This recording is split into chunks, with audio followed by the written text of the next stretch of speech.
योग दर्शन कक्षा में आप सभी का स्वागत है।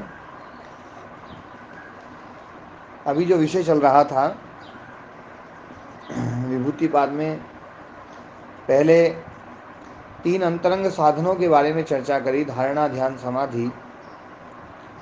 और उसके बाद में निर्बीज की बात आई, क्योंकि ना जो है ना अंतरंग साधन थे, तो अंतरंग साधन किसकी दृष्टि से अंतरंग थे, तो बताया अंतरंग साधन जो है वो यम, नियम, आसन, प्राणायाम, प्रत्याहार की दृष्टि से अंतरंग है, और वो जो है इनकी दृष्टि से बहिरंग है। धारणा, ध्यान, समाधि की दृष्टि से वो पांचों के पांचों बहिरंग हैं, लेकिन वो भी अंतरंग हैं किसी की दृष्टि से। और ये जो अंतरंग जिनको बताया है ये भी बहिरंग है किसी की दृष्टि से। तो किसकी दृष्टि से बहिरंग है, तो बोले निर्बीज समाधि की दृष्टि से बहिरंग है ना। तदापि बहिरंगम निर्बीजस्य, तो निर्बीज का प्रसंग चल पड़ा। तो निर्बीज समाधि में ये कहा, बोले भैया ठीक है, तुमने इसमें अंतरंग है ना निर्बीज समाधि की दृष्टि से इसको बहिरंग बता दिया।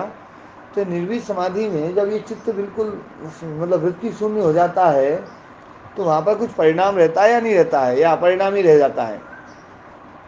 तो इसलिए यहाँ पर जो है निरोध का परिणाम यहाँ बताना पड़ा कि निरोध अवस्था में चित्त का क्या परिणाम होता है। तो वहाँ पर जो है ना ये बताया कि व्युत्थान जो संस्कार हैं, व्युत्थान संस्कारों का अभिभव, उनका नाश, और निरोध अवस्था का जो संस्कार हैं उनका प्रादुर्भाव। तो बस ये है ना जो ना उस निरोध अवस्था में चलता रहता है। उन संस्कारों का नाश होता रहता है, व्युत्थान अवस्था वाले संस्कारों का, और निरोध अवस्था वाले संस्कारों का उदय होता रहता है। और उसका फायदा ये होता है कि जब निरोध अवस्था से हम व्युत्थान अवस्था में आते हैं, तो भी निरोध अवस्था के संस्कार के कारण से जो है हम निरोध अवस्था की ओर जल्दी बढ़ सकते हैं।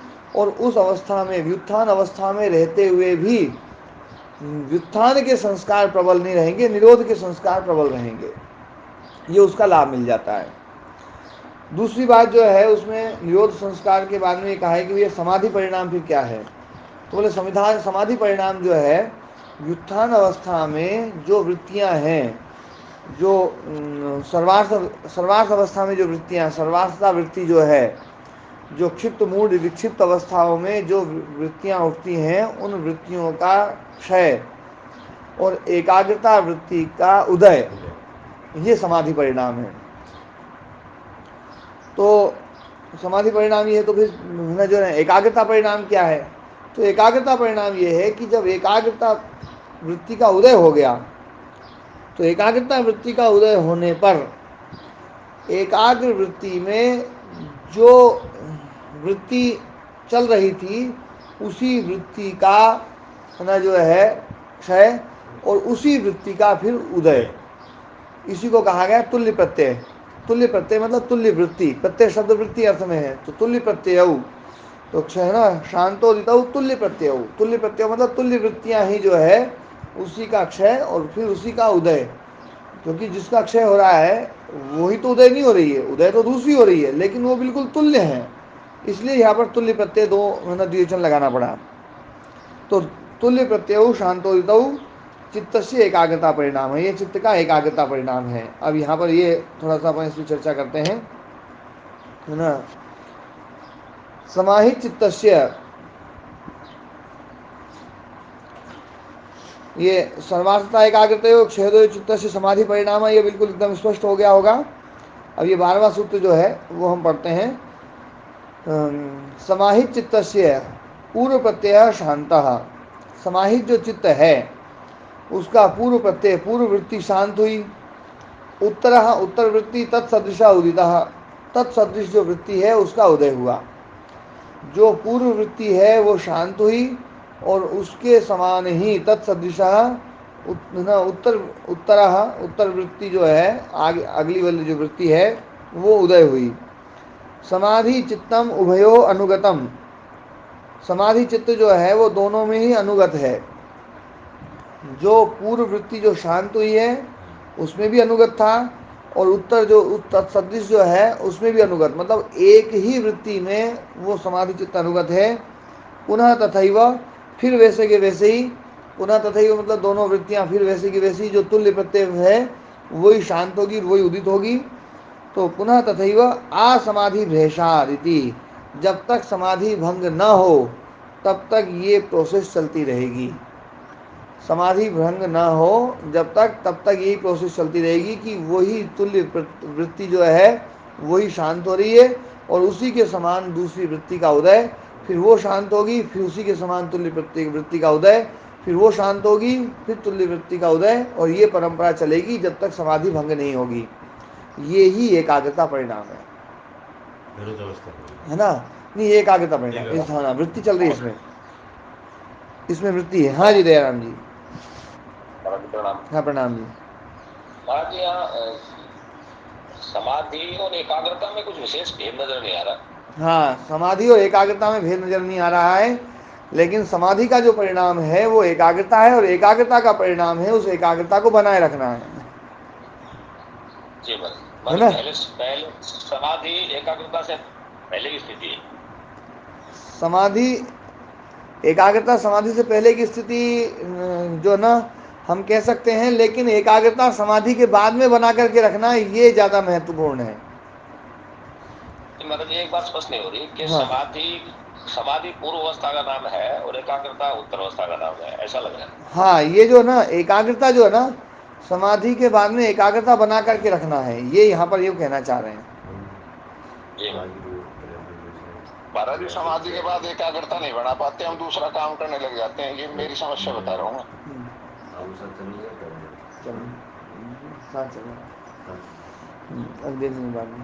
तैयार हो जाओ।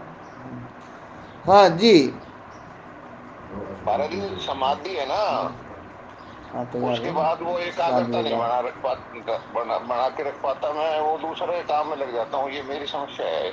ये आपकी, ये सबकी समस्या होती है। समाधि का तो महाराज मतलब जी, है हम व्युत्थान वृत्तियों को, बनी नहीं तो फिर समाधि क्या है ना। देखो समाधि जो है ना, समाधि का मतलब है प्रारंभिक क्षण। आप कुछ देर के लिए समाधिस्थ तो हो ही सकते हैं, कोई भी व्यक्ति समाधिस्थ तो हो ही सकता है। आप क्षिप्त मूड विक्षिप्त वृत्तियों को रोक करके केवल एक ही वृत्ति में, एकाग्र वृत्ति में आप पहुंचे, तो पहुंचते ही आप समाधि में तो लगे, लेकिन वो एकाग्रता वृत्ति नहीं हो रह पाई, तो समाधि वापस भंग। उसमें से वो उछड़ जाता है, कहीं और ही चला जाता हूँ। ये मेरी समस्या बता रहा हूँ तुम्हारे लिए। तो फिर ये विक्षिप्त हुआ ना है, तो ये तो अवस्था विक्षिप्त हुई। हाँ विक्षिप्त अवस्था हुई है बाद में, पर कुछ समय के लिए तो समाधि वाली जो अवस्था है वो मानी जाएगी। सबसे पहले तो समाधि आएगी महाराज जी, वो तो आपने कल क्लियर कर दिया था। हाँ सबसे पहले तो समाधि ही मानी जाएगी, वो तो मेरे बैठेगी दिमाग में, पर बाद की स्थिति नहीं रह पाती। जी, समाधि को लंबे समय तक टिकाने के लिए एकाग्रता ही ना साधन है। ये नहीं बढ़ पाती महाराज जी। हाँ जी, क्योंकि एक बात और ध्यान रखो, समाधि जो शब्द है, ये समाधि शब्द बहुत व्यापक अर्थ में लिया जाता है इस शास्त्र में, और एकाग्रता शब्द जो है ना वो निश्चित अर्थ में है। समाधि शब्द प्रारंभ में ये कहा गया था कि समाधि जो है ना क्षिप्त अवस्था में भी समाधि हो जाती है ना। हमारा भी याद है। क्षिप्त अवस्था में भी, मूढ़ अवस्था में भी, विक्षिप्त अवस्था में भी। जैसे क्षिप्त अवस्था में समाधि कैसे लगती है, जैसे उदाहरण के रूप में जयद्रथ का अपमान किया गया, क्योंकि जयद्रथ ने बहुत बड़ा पाप किया था ना, द्रौपदी को अकेला पाकर के वो द्रौपदी का हरण करके ले गया। तो पांचों पांडवों ने है ना उसकी हत्या करनी चाहिए थी, पर उसकी हत्या ना करके उसका सिर मुंडवा दिया और 5 केस रख दिए कि ये तुझे याद रहेगा कि तूने ये पाप किया था और तेरे को ये दंड दिया है, और 5 पांडवों ने दिया, इसलिए 5 चोटी रख दी थी उसको। तो वो सीधा घर न जा करके उसको इतना ज़्यादा भयंकर मतलब जो है ना क्षोभ हुआ, इतना भयंकर क्रोध और बहुत भयंकर द्वेष में वो आ गया कि वो जो है ना जा करके और वो है ना उसमें लग गया शक्ति जुटाने में। तो शक्ति जुटाने में लग गया, तो वहाँ पर उसको है ना जो ना वो जो उस समय जो चित्त की अवस्था थी उसकी, वो भयंकर चंचल थी। भयंकर रजोगुणी थी, भयंकर रजोगुणी। और उस रजोगुणी अवस्था में भी उसने अपने चित्त को जो ना समाधिस्थ किया और शक्ति दिखाई है। बदला लेने के लिए समाधि करना पड़ा उसको। हाँ, तो ये जो समाधि है ये क्षिप्त अवस्था की समाधि है, इसको यहाँ पर योग शब्द से स्वीकार नहीं किया गया है, लेकिन समाधि वहां पर भी लगी। ये बात पहली अवस्था में कह दिया गया है, सच सार्वभौमश्चित्त से धर्म, है ना। चिदानंद मुनि, चिदानंद स्वामी जी, पहला सूत्र खोलो, देखो योग दर्शन का पहला। जी। मैं समाधि को नीचे क्यों लेकर के आया हूं, ये बात बताने के लिए। भैया वहाँ कितने बजे जाना है? कितने वो जो जाना है वो तो 11:15 बजे के लगभग है ना। 11:15 बजे के लगभग है, तो आप 7 बजे निर्णय करना, जब तक आप हाथ धो लो, ठीक है। हाँ जी, यहाँ पर देखो योग समाधि, योग समाधि पहली लाइन के बाद में है ना। जी। योगा समाधि खुल गया जी। हाँ, आगे क्या है?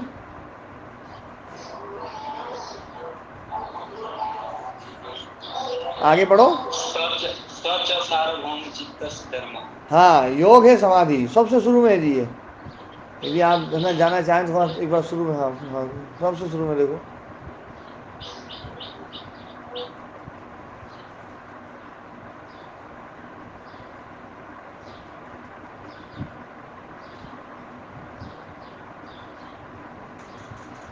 योग समाधि ही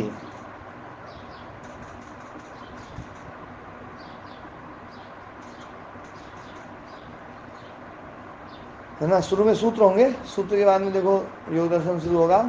तो अथ योगानुशासनम, अथ योगानुशासनम भाष्यम, है ना। अथ इति अयम अधिकारार्थ, अथ जो है ना ये अधिकार के लिए, अधिकार मतलब प्रारंभ के लिए, है ना। योगानुशासनम शास्त्रम अधिकृतम वेदितव्यम, योगानुशासन शास्त्र अधिकृत मतलब प्रारंभ किया जा रहा है ना। फिर उसके बाद में योगा समाधि, योग है समाधि, योग शब्द का अर्थ है समाधि। सच सार्वभौमश्च चित्त से धर्म, और वो सारी भूमियों में जो रहने वाला जो चित्त है उस चित्त का धर्म है। मतलब क्षिप्त अवस्था में भी समाधि हो सकती है, मूढ़ अवस्था में भी समाधि हो सकती है। मूढ़ अवस्था में समाधि जो है ना, एक व्यक्ति केवल जो है ना एक स्त्री के प्रति है ना जो है ना का चिंतन कर रहा है, किसी और का चिंतन ही नहीं कर रहा है, वो भी तो एक प्रकार की समाधि है ना। कोई स्त्री केवल एक पुरुष का चिंतन कर रही, कुछ और सोच ही नहीं रही है, उसके बगल से सांप निकल जाए तो भी पता नहीं उसको, तो ये भी तो एक समाधि है। तो समाधि है महाराज जी। हाँ, तो ये है मूढ़ अवस्था की समाधि है। उस स्थिति में उसको आदि दर्शन हो सकते हैं ना ना, वो समाधि में नहीं माना गया ना, तो दर्शन नहीं होते, उसको समाधि में नहीं माना गया, उसको योग रूप में स्वीकार नहीं किया गया। वो भी एक समाधि है, चित्त का एक धर्म है। समाधि का मतलब है, हाँ, समाधि का धर्म है कि चित्त एकदम जो है ना उस अवस्था में एकदम वो हो जाए, रुक जाए, शांत सा हो जाए, लेकिन उसमें एकाग्रता नहीं है, उसमें एकाग्रता नहीं है। ये बात यहाँ बताना चाह रहे हैं कि वो एकाग्रता जो है ना, एकाग्रता परिणाम तो वो होगा कि वही वृत्ति शांत हो और वही उदित हो, फिर वही शांत हो और वही उदित हो, फिर वही वृत्ति शांत हो फिर वही उदित हो, वही वृत्ति शांत हो और वही उदित हो। मतलब जो हम चाह रहे हैं वो ही वृत्ति चलती रहे निरंतर, ये है एकाग्रता वृत्ति। तो इसलिए एकाग्र अवस्था जो है ना, एकाग्र अवस्था में जो चित्त की अवस्था बनती है वो समाधि को समाधि रूप में यहाँ पर स्वीकार किया गया है। कितने टाइम तक होना चाहिए कम से कम? देखो अब इसमें कहा गया क्षिप्तम मूढ़म विक्षिप्तम एकाग्रम निरुद्धम इति चित्त भूमया, ये चित्त भूमिया है, और सारी भूमियों में समाधि लग सकती है, लेकिन तत्र विक्षिप्ते चेतसी विक्षेपोपसर्जनी भूता समाधि न योग पक्षे वर्तते। विक्षेप में, विक्षिप्त चित्त में विक्षेपोपसर्जनी भूत होने के कारण से समाधि जो है उस विक्षेपोपसर्जनी भूत समाधि, जो विक्षेप से युक्त समाधि है, वो समाधि योग पक्ष में स्वीकार नहीं की गई है। तो जब विक्षेप वाली समाधि स्वीकार नहीं की गई है तो क्षिप्त, हाँ, तो क्षिप्त और मूढ़ वाली भी नहीं की गई। तो तत्व एकाग्र चेतसी सद्भूतम है ना, जो यस्तु एकाग्र चेतसी, जो एकाग्र चित्त में समाधि है वही समाधि स्वीकार की गई है ना। संप्रज्ञातो योग इत्याख्यायते, आगे उस वाक्य का अंतिम वो है कि वही संप्रज्ञात योग जिसमें सद्भूतम अर्थम प्रद्योतयति क्षीणोति च क्लेशान कर्म बंधना निश्लथयति निरोधम अभिमुखम करोति। जैसे दूसरा है योग से चित्तवृत्ति ओ महाराज जी, हाँ जी, इसमें सर्व चित्तवृत्ति ये जो बहुत ज्यादा है पैसा नहीं, तो कमाते योग हैं से समाधि चित्तवृत्ति तो हो है ही, जाती जब तो इतना कमा पाते हैं तो समाधि तो है ही बरू। हाँ, एक व्यापारी भी जो ना, एक व्यापारी भी जो व्यापार करता है तो वो भी अपने व्यापार में समाधिस्थ हो जाता है। हाँ समाधिस्थ है। एक किसान खेत के काम में समाधिस्थ हो जाता है, हाँ लेकिन बिल्कुल वो महाराज जी। समाधि जो ना योग पक्ष में स्वीकार नहीं की गई है। हाँ योग पक्ष में मोक्ष वाले विषय में नहीं मानी जाएगी। हाँ, योग पक्ष में जो स्वीकार की गई है वो एकाग्रता, एकाग्र अवस्था, निरुद्ध अवस्था वाली जो समाधि है वही स्वीकार की गई है। ठीक है स्वामी चिदानंद जी, है ना। हाँ, इसलिए समाधि परिणाम को मैंने पहले पक्ष पे, पहले सीढ़ी पे रखा है, एकाग्रता परिणाम को दूसरे उस पे रखा है, और निरोध परिणाम को तीसरे उस पे रखा है। यहाँ पर क्रम इसलिए मैंने आप लोगों से पूछा था, आप लोगों ने, है ना, क्योंकि आप लोगों की मान्यता ऐसी है कि समाधि सबसे ऊपर, है ना, कि समाधि तो सबसे ऊपर है, जबकि भाष्यकार ने प्रारंभ से ही समाधि को पांचों में ला करके टेक करके उसको एकदम पहले ठंडा किया था कि समाधि को तुम यह बात इतना दिना में बताई, पहला बता देता तो हम यही करने लग जाता। नहीं, ये तो पहले बताई थी। मैं तो सरासी होता रहा। बताई हमारे समझ में ना आई होगी, हमारी जोड़ी फाटी पड़ी है। हाँ, तो ये जो एकाग्रता वाला जो है विषय जो ना, कि समाधि लगने के बाद में उस समाधि को निरंतर बना करके रखना, ये जब एकाग्रता परिणाम आएगा तब वो समाधि काम की है। और वो, हाँ जी महाराज जी, कैसे ऐसा निष्कर्ष निकाल सकते हैं कि शेष जितनी समाधियां हैं वो तो केवल मन को, चित्त को एकाग्र करने का अभ्यास मात्र है, और स्वरूप की जो समाधि है वास्तव में योग पक्ष में स्वरूप समाधि ही योग पक्ष है? नहीं, इसमें ऐसा नहीं। इसमें देखो, मैं एक बात बताता हूँ, जो समाधि चित्त की किसी जो ना सांसारिक कामना की पूर्ति के लिए चित्त की अवस्था जो समाधि है, वो समाधि जो ना इस शास्त्र में समाधि के रूप में स्वीकार नहीं की गई है। वो क्षिप्त मूढ़ और विक्षिप्त अवस्था में होती है। और जिस समाधि के द्वारा सद्भूतम अर्थम प्रद्योतयति क्षिणोति च क्लेशान कर्म बंधना निश्लेषयति निरोधम अभिमुखम करोति, ये जो होता है, ये एकाग्र अवस्था का वहाँ लक्षण बताया है कि एकाग्र अवस्था में जो समाधि है उस समाधि में क्या होता है। तो एकाग्र अवस्था में जो समाधि, उसमें सद्भूतम अर्थम प्रद्योतयति क्षिणोति च क्लेशान कर्म बंधना निश्लेषयति निरोधम अभिमुखम करोति, ये जो अवस्था बनती है ये एकाग्र अवस्था वाली समाधि की बनती है। तो इस समाधि को समाधि रूप में स्वीकार किया गया है। इसमें जो ये चार फल बताए हैं, हाँ, चार फल में से पहले फल का अर्थ यदि थोड़ी देर के लिए छोड़ दें तो बाकी तो सारे के सारे अर्थ स्वरूप से संबंधित ही है। लेकिन जो पहला वाला है ना, पहला वाला मुख्य है। इसमें इसका अर्थ ऐसा नहीं कर सकते महाराज जी कि ये भी अपने स्वरूप का ही ठीक से प्रकाशित करता है? ना ना, सद्भूतम अर्थम प्रद्योतयति का मतलब है दृश्य का, दृश्य के अर्थ का, है ना, वो करता है। सद्भूतम अर्थम प्रद्योतयति का मतलब है ग्रहित्री ग्रहण ग्राह्येषु ततस्थ तदन्यता समापत्ति, ये स्वरूप। ग्रहित्री और ग्रहण पर तो महाराज जी ये बात लागू हो जाएंगी, लेकिन यदि हम इसको अर्थ विशेष पर भी लगाएंगे किसी तो ग्रहिता पे लगाएं तो ग्रहिता भी जो ना वहां पर चित्त है, आत्मा नहीं है। जी महाराज जी, चित्त है वो तो ठीक है, चित्त क्योंकि स्वरूप का बोध तो वहाँ चित्त और आत्मा का जो सम्मिलित एक स्वरूप है। ना ना, स्वरूप का बोध जो ना चित्त वृत्ति हटने पर ही स्वरूप का बोध होगा, केवल, है ना, शुद्धतम रूप का बोध। हाँ, स्वरूप आत्मा ने तो घोड़ो ही बनना, नहीं सवाल नहीं है लोगों एक भी नहीं। राम कुमार जी, मैं आत्मा की, मैं शुद्ध आत्मा की बात नहीं कर रहा। हाँ, नहीं, पर जो ना अभी जो सद्भूतम, नहीं, सद्भूतम अर्थम प्रद्योतयति का मतलब है ना, जो जयराम जी, सद्भूतम अर्थम प्रद्योतयति, जब हम इस वाक्य को जब हम अर्थ करते हैं तभी जो है ना वितर्क विचार आनंद अस्मिता रूपानुगमा संप्रज्ञात, वो जो संप्रज्ञात का असली अर्थ है ना वो तो सद्भूतम अर्थम प्रद्योतयति में ही है। ये महाराज जी मुझे ऐसा लग रहा था, इसलिए हाँ, कि सद्भूतम अर्थम ऐसा हो सकता है कि अभ्यास मात्र है एकाग्र करने का। नहीं नहीं, ये जो ना उसके द्वारा ही जब इस दृश्य का हम साक्षात्कार अच्छे से कर लें तब ही विवेक ख्याति उत्पन्न होगी। और जब विवेक ख्याति उत्पन्न होगी तभी क्लेश नष्ट होंगे, है ना, और तभी कर्म बंधन ढीला होगा और तभी निरोध की ओर अभिमुखित हो पाएंगे हम। तो फिर क्या ऐसा अर्थ निकालें कि दृश्य का स्वरूप स्पष्ट होने पर, क्योंकि दृश्य का स्वरूप ही देखने योग्य है, अपना स्वरूप तो देखने में आ नहीं सकता। हाँ, दृश्य के द्वारा हम दृश्य को ही देख सकते हैं, क्योंकि देखने वाला तो दृष्टा जो है ना वो दृश्य ही है ना।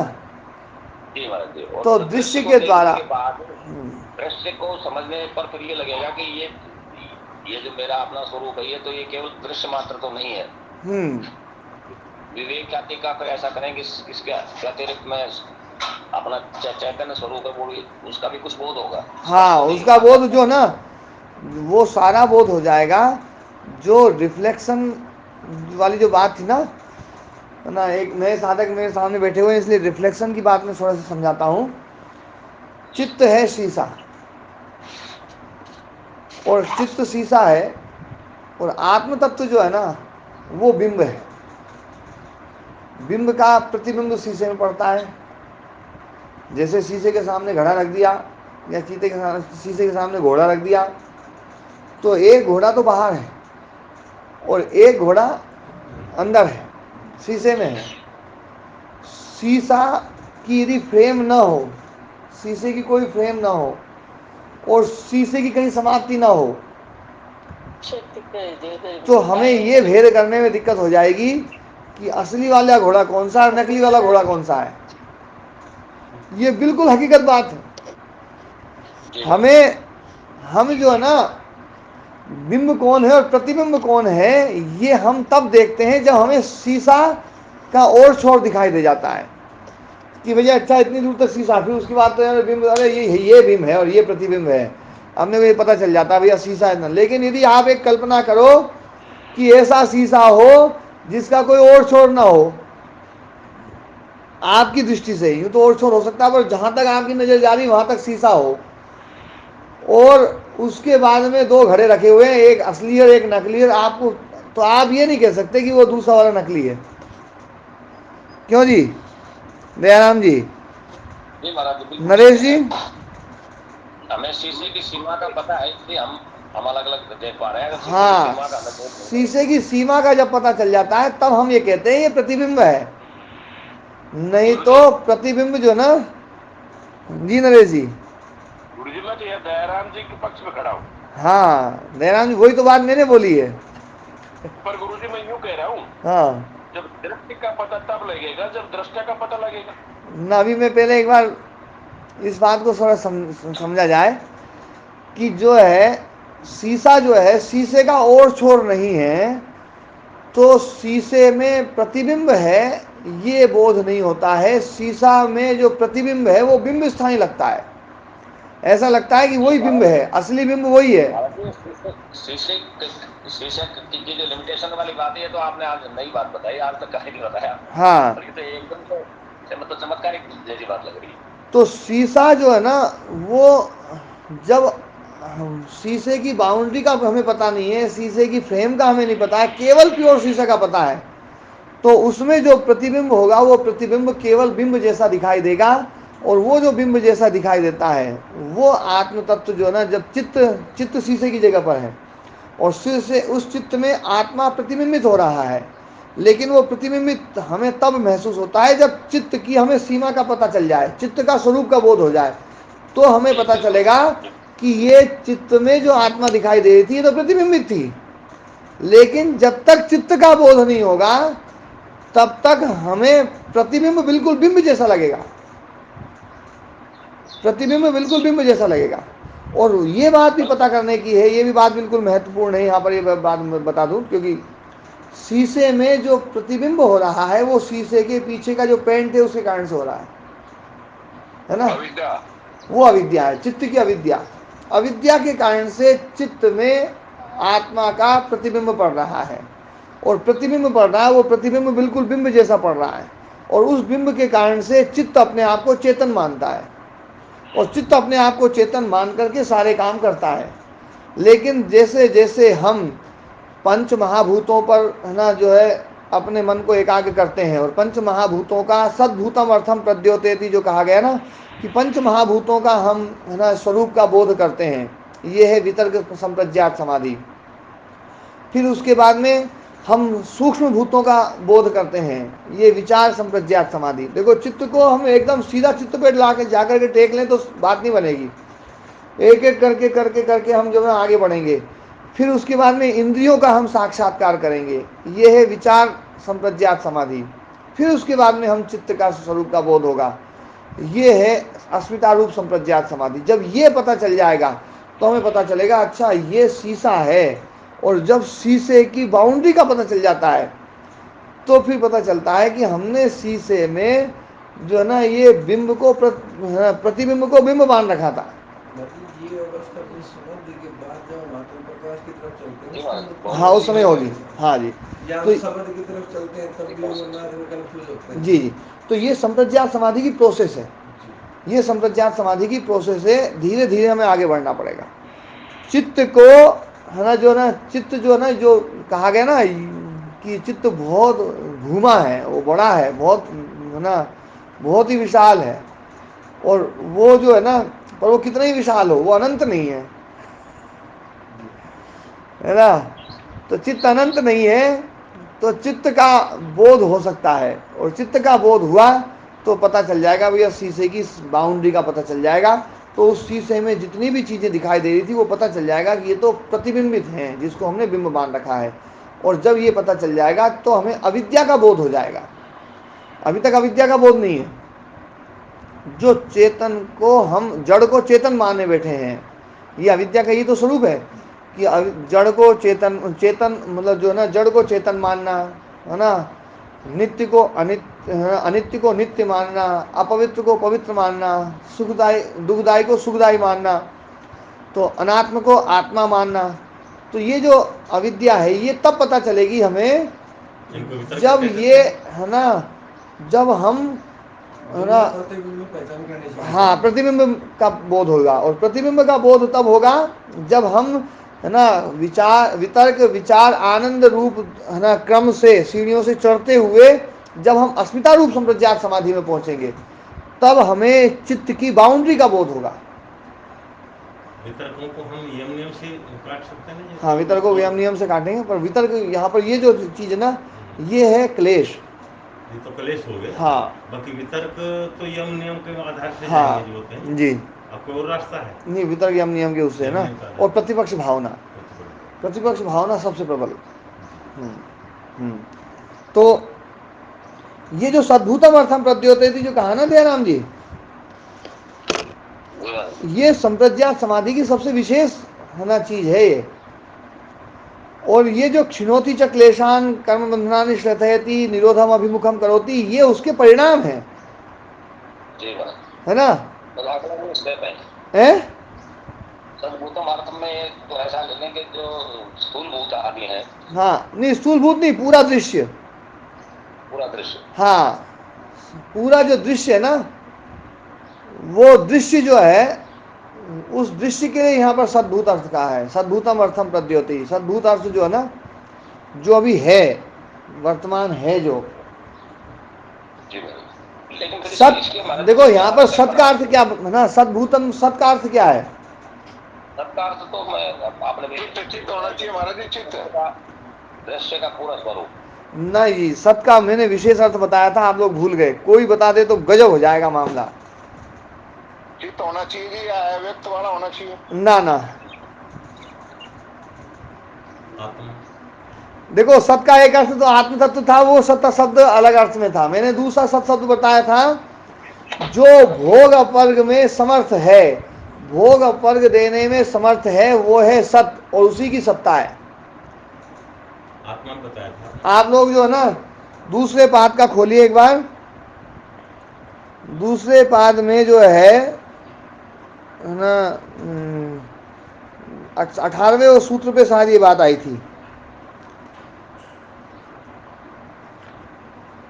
सत्ता के ऊपर कि सत्ता है ना जो है ना जब वो बताया था कि अव्यक्त जो है ना वो सत भी नहीं है और असत भी नहीं है।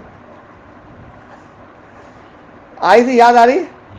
सत भी नहीं है, असत भी नहीं है। अव्यक्त शब्द आ गया ना उसके लिए, तो सत क्यों नहीं है? सत क्यों नहीं है? यूं बताया था कि सत इसलिए नहीं है क्योंकि वो भोग अपर्ग देने में समर्थ नहीं है, हमारा जी, है ना। और महत तत्व को, चित्त को सत कहा था, इसलिए कहा था क्योंकि भोग अपर्ग देने में समर्थ है। जो भोग अपर्ग देने में समर्थ है वो है सत। अच्छा भाई, तो वो तो चित्त हो गया सर। तो वो चित्त भी है और सारा दृश्य, जो भी दृश्य है वो सारे के सारे सत हैं। दयाराम जी, याद आया? ये बात आई थी, जी महाराज जी, मैं देख रहा था, है ना।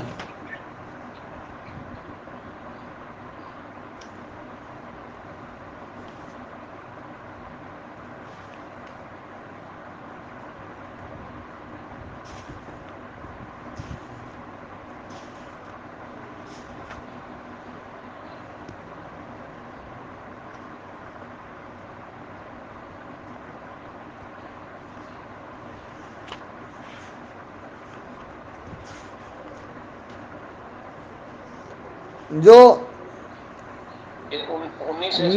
नी सत्ता सत्तम, नी सदा सत, वहां पर ये व्याख्या मैंने करी थी। ये महाराज जी 19 सूत्र में है ना। हाँ,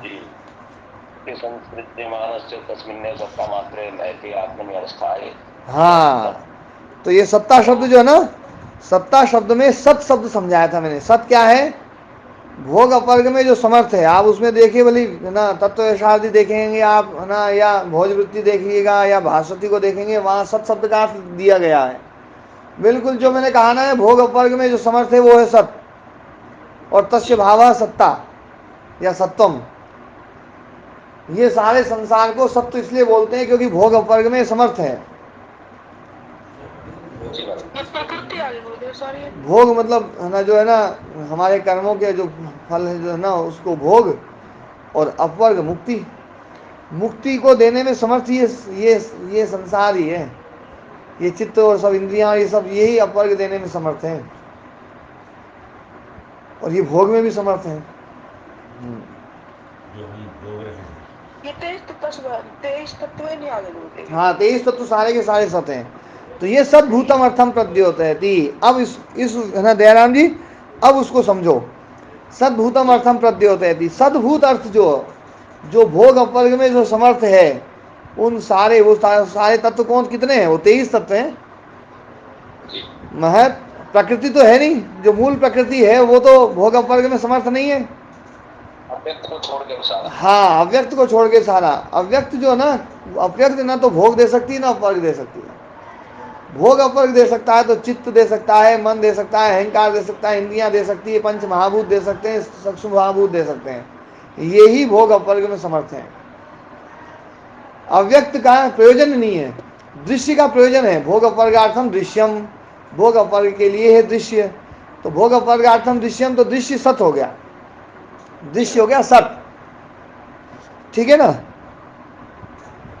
जिसका प्रयोजन है वो सत्य माने महाराज जी। हाँ, जो प्रयोजन वाला है। फिर आत्मा का प्रयोजन नहीं है तो आत्मा को फिर असत्य माने। हाँ, आत्मा इस रूप में सत्य नहीं है, इस रूप में सत्य नहीं है, बाकी तो हाँ, सत्य वही है। लेकिन जो सत का जो हमने वास्तविक अर्थ किया था, सत मतलब जो है ना, त्रिकालातीतम सत, जो हर काल में एक जैसा रहे, वो है सत। यस्य, वो अर्थ बदल जाएगा। हाँ, कालत्रय अभावो नास्ति, जिसका तीनों कालों में अभाव नहीं है, वो है सत। ना सतो विद्यते भावः, ना भावो विद्यते सतः, उभयोर अभिदृष्टोन्तस्तनयोस् तत्वदर्शी भी। वहां पर जो सत शब्द कहा गया है, सच्चिदानंद में जो सत शब्द कहा गया है, असतो मा सद्गमय में जो सत शब्द कहा गया है, वो आत्मा के लिए कहा गया। फिर वो सत जो ना, ये संसार सब असत हो जाएगा। सच्चिदानंद में भी सत वही है। अच्छा, वही है, वही आत्म तत्व, आत्म तत्व। यहाँ संसार को सत कह दिया। यहाँ पर सत्ता जो है ना, ये संसार के लिए सत शब्द है। अब देखो, अब इसमें कंफ्यूज हो जाता है। हाँ, नहीं, पर ये तो कंफ्यूज हो तो स्पष्ट, बिल्कुल एकदम चीजें बिल्कुल स्पष्ट हमें हो जाएगी कि भैया हाँ, यहाँ पर सत शब्द किसके लिए है। वो तो जैसा प्रकरण चलेगा उसका आधार पर चलेगा। हाँ, तो संप्रज्ञात समाधि कभी भी जो है, जो ध्यान रखने वाली बात है, संप्रज्ञात समाधि का विषय कभी भी आत्मा नहीं बनेगा। संप्रज्ञात समाधि का जो विषय है वो ये संसार ही रहेगा, संसार ही रहेगा हमारे लिए, है ना, दृश्य ही रहेगा। दयाराम जी, जी महाराज, हाँ जी, ये बिल्कुल स्पष्ट हो गया। ये बिल्कुल स्पष्ट हुआ। हाँ, तो है ना, जो है ना, दृश्य ही इसका विषय है। और इसीलिए वितर्क विचार आनंद अस्मिता रूपानुपमा संप्रज्ञातः, और इसीलिए ग्रहिता, है ना, मणे ग्रहित्री ग्रहण ग्राह्येषु तत्सत अनन्यता समापत्ति, वहां पर जो है ना समापत्ति की बात कही गई है, वहां पर भी ग्रहिता ग्रहण ग्राह्य तीन ही चीज ली गई है ना। ग्राह्य में है ना दो चीजें हैं, सूक्ष्म भूत भी है, स्थूल भूत भी है, ऐसे रूप में चार हो जाएंगी। तो ये चार चीजें सूक्ष्म स्थूल भूत पहली है, दूसरी है सूक्ष्म भूत, तीसरी है इंद्रियां, और चौथी है चित्त, है ना। इन सब का साक्षात्कार होगा संप्रज्ञात समाधि में। और ये जब संप्रज्ञात समाधि में जब साक्षात्कार होता है तो उससे विवेक ख्याति पैदा होती है। और वो जो विवेक ख्याति है, वो विवेक ख्याति क्लेशों को दग्धबीज करती है, संस्कारों को दग्धबीज करती है, और सब कुछ को खत्म करके और फिर वो निरोध की ओर बढ़ा देती है। और निरोध की तरफ जब बढ़ता है व्यक्ति, तब स्वरूप प्रतिष्ठा होता है। उससे पहले स्वरूप प्रतिष्ठा संभव नहीं है। साक्षात्कार का मतलब मुझे समझ में आ रहा है ना? हाँ, समझ में आना, उसका स्वरूप का बोध। साक्षात्कार मतलब स्वरूप का बोध, पहचान में आ जाना। ये हाँ, ये है जी। साक्षात्कार का अर्थ है ईश्वर का दर्शन हो जाना।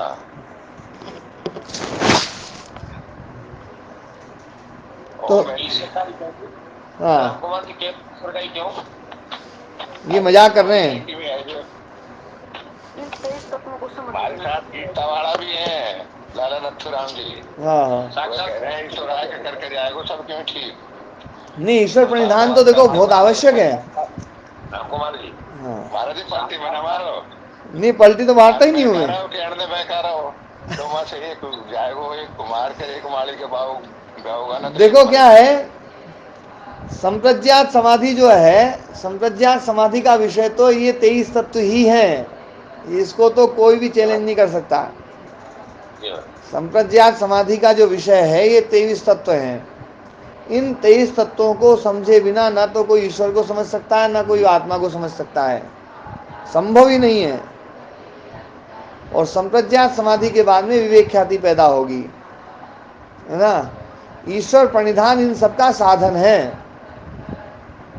और आत्म तत्व जो है ना, आत्म तत्व की उपलब्धि, आत्म साक्षात्कार, वो जो है वो परम उपलब्धि है। किसी के सामने ये कह जाए कि आत्म तत्व एक ही है तो कोई नहीं मानता। कोई नहीं मानता। ईश्वर करवाओगे जब भी तो है वो आत्मा को दर्शन। हाँ, तो आप अपने लिए नहीं पूछ रहे हो ये बात। अपने लिए पूछोगे तो उत्तर मिलेगा। महाराज जी समा अलग अलग है, जान एक ही है। पूछ रहा हूं। जी जी। तो अब ये देखो, समाधि की बात आई तो समाधि का स्वरूप हमने समझा कि समाधि तो चित्त में सारी अवस्थाओं में समाधि हो सकती है। लेकिन जो एकाग्र अवस्था में जो समाधि है, जिसमें है ना ये है ना जो सद्भूत अर्थ प्रद्योतित होता है, तो वो जो समाधि है, उस समाधि का परिणाम क्या है कि व्युत्थान अवस्था की सारी वृत्तियों को रोकना, और है ना जो है जो एकाग्रता वाली जो वृत्ति है उसका उदय करना, ये समाधि है। और फिर उसके बाद में एकाग्रता वृत्ति चलेगी। और एकाग्रता अवस्था जो है, उस एकाग्रता अवस्था का परिणाम ये है कि एकाग्रता अवस्था में वो एक ही वृत्ति को बना करके रखेगा। एकाग्रता वृत्ति के परिणाम के कारण से ही समाधि टिकती है, नहीं तो समाधि टिक ही नहीं सकती है। इसलिए एकाग्र अवस्था जो है ना, ये ऊपर वाली अवस्था है। जी। तो अब ये बात ना, समाधि चित्तम उभय था, उभयो अनुगतम। समाधि चित्त जो है वो दोनों में जो तुल्य प्रत्यय है, जो शांतोदित हो रहे हैं, दोनों में अनुगत है। और पुनः तथैव, और फिर उसी प्रकार के होगा, फिर उसी प्रकार से होगा। कब तक होगा? आ समाधि भेषा, जब तक समाधि भंग नहीं होगी तब तक ये रहेगा। स खलु एवं धर्मिणः चित्तस्य एकाग्रता परिणामः। तो ये जो है ना धर्म है, ये धर्म जिस धर्मी में रहता है वो चित्त स खलु अयम न स धर्म खलु अयम धर्मिणः चित्तस्य, धर्मी चित्त का एकाग्रता परिणाम है, ये एकाग्रता परिणाम है। तो ये चित्त का एकाग्रता परिणाम बताया। तो है ना तुल्य प्रत्यय, मतलब वृत्ति जो है ना बिल्कुल जो वृत्ति चल रही है वो ही वृत्ति उठती रहे। कभी कभी अभ्यास कर सकते हैं आप लोग, है ना, कि थोड़ी देर बैठ करके जो वृत्ति आपने उठाई आप उस वृत्ति से बिल्कुल पृथक न जाएं, उससे बिल्कुल पृथक न जाएं। इसमें प्राणायाम भी बहुत सहायक रहेगा। हाँ जी, एक मिनट में पूरी बात बोल दूं। इसमें प्राणायाम भी बहुत सहायक रहेगा, इसमें धारणा भी बहुत सहायक रहेगी, इसमें त्राटक भी सहायक रहता है, इसमें प्रत्याहार भी सहायक रहता है। और ये सब करके आप एक किसी विषय पर, चाहे आप भले ना जैसे गाय का विषय है ना मन में कर लिया, तो आप गाय के अलावा सोचो ही मत। कोशिश करके देखो कि गाय के अलावा कोई दूसरा विषय आता है क्या। गाय का विषय आए तो गाय के अलावा गोपालक का विषय भी नहीं आना चाहिए, गौशाला का विषय नहीं आना चाहिए, है ना, गाय का दूध गर्म हो रहा है ये सब नहीं आना चाहिए, कौन गर्म कर रहा है ये नहीं आना चाहिए, केवल गाय पर मन को टिका कर। महाराज जी वही तो नाम है। हाँ हाँ, मेरी समस्या तो यही है। तो शुरुआत में कुछ देर होगा, लेकिन धीरे धीरे इसका समय बढ़ेगा राम कुमार जी। और जब धीरे धीरे समय बढ़ेगा इसका, तो आप देखेंगे कि आप हर विषय में अपने मन को एकाग्र कर पाएंगे। और फिर धीरे धीरे जब एकाग्रता बढ़ेगी तो जो है ना ये समाधि जो है वो स्थिर होगी। और समाधि जब स्थिर होगी तो समाधि जो है ना उसमें फिर जो सारे जो है ना जो समाधि के परिणाम बताए गए हैं, समाधि के जो है ना वो बताए हैं कि सद्भूत अर्थ प्रद्योतित होगा, क्लेश समाप्त होंगे, ये धीरे धीरे प्रोसेस शुरू होंगी। और धीरे धीरे फिर चित्त भी शांत होगा। तो ये बात जो है ना अपनी ये है ना। हाँ, अब अगला सूत्र जो है, मन को ट्रेनिंग देनी पड़ेगी, मन को ट्रेनिंग देनी पड़ेगी। मन को देखो कानून तो पढ़ाया हूँ पर मैं नहीं कर पा रहा हूँ, दूसरा तो पढ़ा दियो अच्छी तरह। हाँ हाँ, तो जो एक दिन एक ऐसी कोशिश करो ना कि राम कुमार जी को शिष्य बना लो और राम कुमार जी को गुरु बना लो। महाराज जी वही करना पड़ता दिखता है। हाँ, और इसको समझाओ है ना जो है कि भैया जो है राम कुमार जी समझ जाओ। और राम कुमार जी जो शिष्य है वो राम कुमार जी गुरु की बात पूरी माने, बस ये बात ध्यान रखना है। तो महाराज जी कोई तो समझा भी नहीं सके कि थोड़ी बहुत मैं आपकी समझो आदमी पड़ गई। हाँ, तो अब आप ही गुरु बनो अपने खुद के, है ना। जी दयाराम जी। महाराज जी इसमें सबसे बड़ा जो बाधक है मुझे ऐसा लगता है कि जो राग द्वेष है, राग द्वेष इसमें सबसे बड़ा बाधक बनता है एकाग्र होने में। हमारे पूर्व जन्मों के जो संस्कार हैं वो बाधक हैं। और मैंने एक बार विषय किया था, मैंने एक बार वो जो संस्कारों वाला जो विषय था ना उसको फिर से सुना जाए तो बात सही समझ में आएगी। हम जो है यदि हमारे भीतर क्रोध आ रहा है तो इसका मतलब है कि हमने जानबूझकर इतनी बार क्रोध किया है, और जहाँ क्रोध नहीं करना चाहिए था वहाँ पर भी क्रोध किया है, और इतनी बार किया है कि अब जो है वो क्रोध आ जाता है। जहाँ पर नहीं आना चाहिए वहाँ पर भी जाता है। लोभ जो है ना इतनी बार लोभ किया, इतनी बार लोभ किया है कि लोभ के संस्कार इतने प्रबल हो गए हैं कि जहाँ पर लोभ नहीं करना चाहिए वहाँ पर लोभ आ जाता है ना। मोह के संस्कार, पहला जन्म में लोभ भी था तो फिर हम तो पशु योनि में चला जाना चाहिए था, फिर हम आदमी कहीं बढ़े नहीं, इतना भी लोभ नहीं था, है ना। आपसे तो बहुत है ना नीचे गिरे हुए लोग भी जो है ना वो भी आदमी बने हुए हैं, है ना राम कुमार जी। आप उठ सकते हो ऊपर। आप जो है ना देखो ये बिल्कुल पक्का है, हम सब के भीतर जो ना काम क्रोध लोभ मोह ईर्ष्या घृणा राग द्वेष सब उससे संस्कार हैं। तो जब सब में है तो आप में भी है, लेकिन आप इन सबको हरा सकते हो। आप इतने बहादुर हो, विजेता हो, कभी कभी जब हार जाते हो आप, तो जितना दुख आपको होता है उससे ज्यादा दुख मुझे होता है। तो महाराज जी फिर अब कोशिश करूंगा कि अपने दुख ना हो। हाँ मेरी तो देखी जाएगी। हाँ, ये आप संकल्प ले लो और संकल्प लेकर के लग जाओ। बिल्कुल थोड़े से भी जो ना मन में हल्का सा भी परिवर्तन ना हो, बिल्कुल एकदम विचलित ना हो, आप जरा से भी एकदम शांत रह जाओ, है ना। ठीक है ना, ना दूसरे को दंड देना ना खुद दंड लेना, है ना। ठीक है महाराज जी। ठीक है ना, हाँ। गुरुदेव एक बात पूछ लो। हाँ जी। तो इसको पागल बोले भी तो कहते हैं गुरुदेव। मेरे को 10 वर्ष की उम्र से लगन है। पागल ही कह कठपुतली में संन्यास लूंगी, संन्यास लूंगी, संन्यास लूंगी, कोई देने को तैयार नहीं होता। दीवार तोड़ के मैं नहीं कर सकती, तो इसको तो पागलपन कहते हैं। तो पागल है। और ये मेरे को अंदर से ये सूरतें हर वक्त लगी रहती है, हे भगवान वो कब समय आएगा, वो कब समय आएगा। वो मैंने निश्चित किया कि मैं 1 साल और देती हूँ आपको, चाहे तो आप देती हो, नहीं तो मैं दीवार तोड़ू। फिर सुनती मान लो, चाहे मेरा संकल्प मान लो। तो देखो क्या है, एक बात सुनो, संकल्पों में ना तो कोई शर्त होती है, और इस प्रकार के संकल्पों में कोई है ना काल की सीमा भी नहीं होती है ना।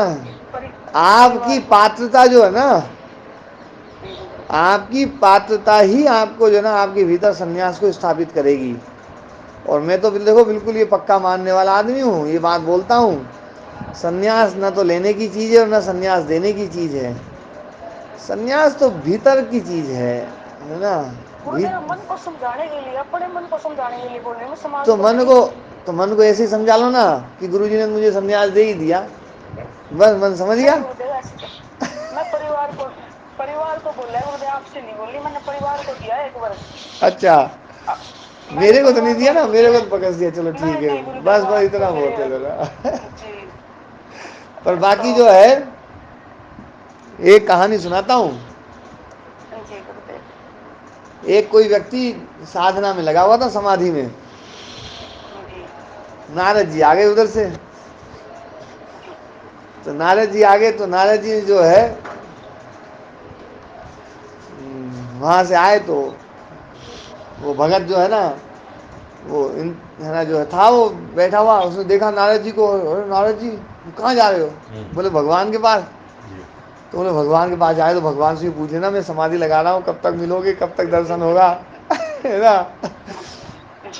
तो बोले ठीक है भैया, पूछ लूंगा, है ना। अब नारद जी ऐसी चीजें तो पूछने में बहुत ही माहिर रहते थे। वो तो हमेशा ध्यान रखते थे भैया उसकी फलाने की समस्या, ढिकने की समस्या भगवान के सामने पेश करो। अब नारद जी थोड़ा और आगे गए, तो एक पेड़ के नीचे है ना जो है एक इमली का पेड़ था। उस इमली के पेड़ के नीचे बहुत बड़ा पेड़ था, उसके नीचे एक साधक और साधना कर रहे थे। आवाज नहीं आ रही है ना। महाराज। हाँ, तो एक इमली के पेड़ के नीचे मतलब एक दूसरे साधक बैठे हुए थे। नारद जी जब आगे गए तो, और बहुत बड़ा पेड़ था, उसके नीचे एक साधक बैठे। तो नारद जी वहाँ भी गए और नारायण नारायण किया। तो उन्होंने साधक ने आँख खोली, प्रणाम प्रणाम किया, बोले बैठिए। नारद जी आप तो बहुत ही विशेष, आपके दर्शन हुए आज, मैं तो है ना जो ना अपना जन्म धन्य मानता हूँ। तो काफ़ी देर हो गई नारद जी बात करते हुए। नारद जी ने खूब बता भी दिया, मैं भगवान के पास जा रहा हूँ, ये कर रहा हूँ।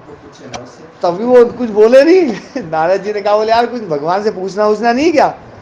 बोले ना, मुझे तो कुछ ज़्यादा पूछना नहीं, मुझे तो क्या पूछना उनसे, है ना जो। तो बोले कि नहीं, मैं एक पीछे अभी होकर के आया हूँ, एक साधक और बैठा था थोड़ी दूर यहाँ 10-15 किलोमीटर पहले। उसने पूछा कि बोले मेरे को भगवान दर्शन कब देंगे, तो तुम भी पूछ लेते हैं। बोले नहीं, मेरी तो कोई इच्छा नहीं है ऐसी। और बोले मैं तुम्हारे लिए पूछ आऊँगा। हाँ, बोले तुम मेरे लिए पूछना चाहो पूछ लो, बोले पर मेरे को ज़्यादा ऐसी कोई वो नहीं है, मैं तो अपने लगा हुआ हूँ। अब नारद जी गए तो नारद जी ने दोनों के बारे में पूछा भगवान से। भगवान ने कहा, बोले जो पहले वाला मिला था ना, उसको तो मैं 4 जन्म के बाद मिलूंगा, और जो दूसरा वाला है उससे मैं, वो जो उस पेड़ के नीचे बैठा हुआ है, जिस पेड़ के नीचे, उस पेड़ में जितने पत्ते हैं उतने पत्तों के जन्मों के बाद मिलूंगा। नारद जी ने सोचा यार पहले वाला तो बड़ा उतावला था, पहले वाले में इतनी वो भी नहीं थी, बहुत व्यग्र था, दूसरा वाला कितना शांत था, भगवान को उसको पहले दर्शन देना चाहिए, भगवान जो है हाँ उल्टा कर रहे हैं। अब भगवान नारद जी वापस आए, तो वापस भी आए तो पहले वाले के पास में जो है ना पहले गए, क्योंकि उसको 4 जन्म में मिलने वाले थे। तो नारद जी को जो जो ज्यादा खुश हो सकता है उसके पास आदमी पहले जाता है। नारद जी उसके पास गए, नारद जी नारायण नारायण, तो वो तो आदमी एकदम व्याकुल था, वो तो समाधि वाधि सब छोड़ छाड़ के बोले बताओ बताओ भगवान ने क्या कहा। पानी आने भी नहीं पूछा, कुछ नहीं पूछा, बोले भैया पहले ये बताओ भगवान ने क्या कहा। नारद जी ने कहा बोले 4 जन्म में मिलने वाले हैं। उस भगत ने फेंकी माला, बोले 4 जन्म। बोले इतना हो गया, इतना सब कुछ कर दिया मैंने, फिर भी 4 जन्म भगवान को ना नहीं करना मुझे साधना आता है ना जो है वो तो चल दिया। अब नारद जी परेशान, बोले यार ये जब इसका ये हाल हुआ तो उसका क्या हाल होगा। नारद जी ने सोचा भैया वहां तो चलो ही मत। लेकिन नारद जी भी भैया जो है ना इस प्रकार के आदमी कि नारद जी से रुका नहीं जाता है। तो नारद जी से रुका नहीं गया, वो मटमटी उनकी थी, तो नारद जी वहां पहुंच ही गए। और नारद जी वहां पहुंचे तो भगत जो है उसने देखा भैया नारद जी आए, तो फल वल पूछा, पानी आनी पूछा, बिठाया है ना, और क्या सेवा करूं, भोजन बनाऊं, ये करूं। तो नारद जी ने कहा बोले भैया मैं भगवान से तेरे बारे में पूछ के आया हूँ, उसका कुछ जानने की जो इच्छा नहीं है क्या। बोले वो तो आप पूछ आए हो, बताना हो बता दोगे, कोई मेरे को ऐसा कोई वो नहीं है।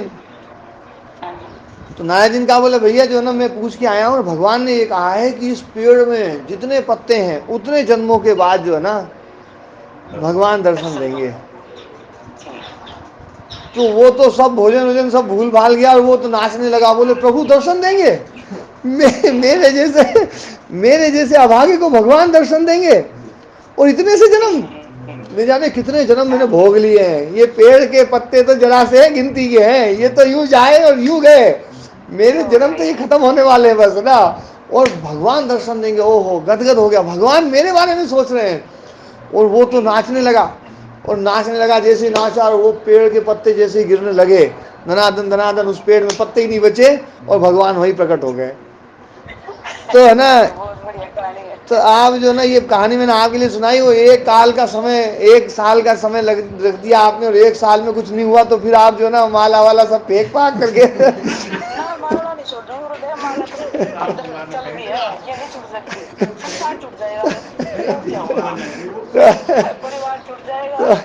तो ऐसा मत कर देना ना, इसलिए भैया साल का निश्चित मत करो अपना, है ना, अपने लगे रहो अपनी साधना में, ठीक है ना।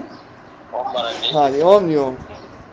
महाराज जो कबीरदास जी का एक भजन है ना, वो बहन जी को वो भजन सुनाते तो अच्छा रहेगा। जी मन ऐसो कर सन्यासा, हाँ मन से सदन सबाई कर समझो, मन ही माही उदास। गुरुदेव जी जी चाहे मेरे को झूठ मूठ दे दियो आप, मेरे को इस बात से कोई नहीं, आप झूठे कह दियो, मैंने आपको सुना दिया तो मैं मान लूंगा, बस मान लूंगी उसी दिन मेरे को। तो मेरे से क्यों झूठ कहलवाओ, वो तो खुद ही झूठ मान लो ना। ना ऐसा नहीं हो सकता, ना ये नहीं हो सकता, क्योंकि चलो मैं आपको सुन ठीक है, 7:03 हो गए ना। ओम। हाँ जगत जी आप कुछ पूछना चाह रहे हैं, आप भी पूछ लीजिए।